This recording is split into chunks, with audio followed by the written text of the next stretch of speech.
I think a lot of the hardcore Xbox fanboys, the extremists, the pro Xbox YouTube fanatical people are starting to sort of see exactly what's going on with the truth of the matter. And the truth of the matter is games are what people are interested in.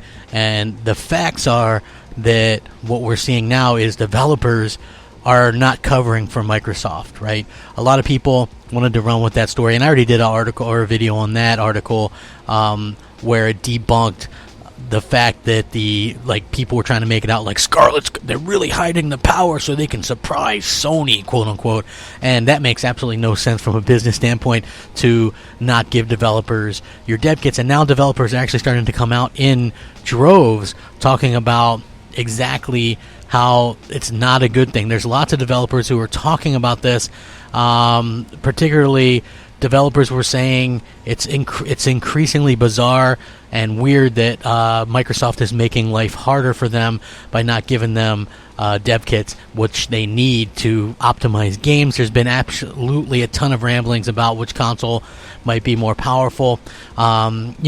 Clearly it's going to be a lot different than last generation. You can't fight last year's war, so to speak, which is a saying, but you can't worry about the 1080p versus 720p stuff because that was a completely different time and a completely different generation.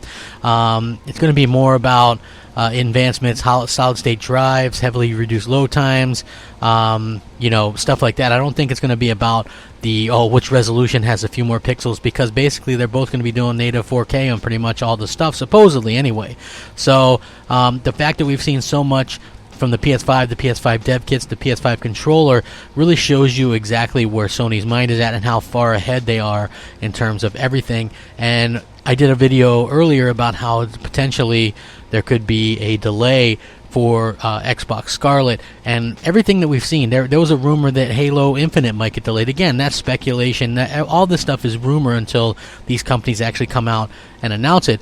But just remember, I was saying, hey, it's a possibility and it's something that could actually happen like that. So imagine a situation where Microsoft wasn't ready. Would you want them to launch an Xbox Scarlett in November just to get it out there to kind of compete with the PS5, even if it wasn't ready? They've got to get everything ready to go right from the start this time.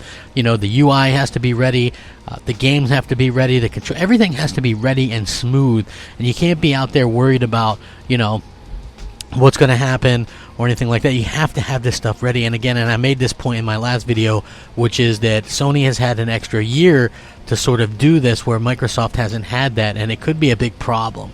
Microsoft, how do they respond to that? We don't really know, but developers are the ones that are out there talking about, hey, it's not ready, we're having issues with it, Microsoft isn't really talking with us, we're frustrated. Very, very interesting, to say the least. Let me know what you guys think. Rate, comment, subscribe. Thank you for watching. Rack 'em up. Crapgamer out.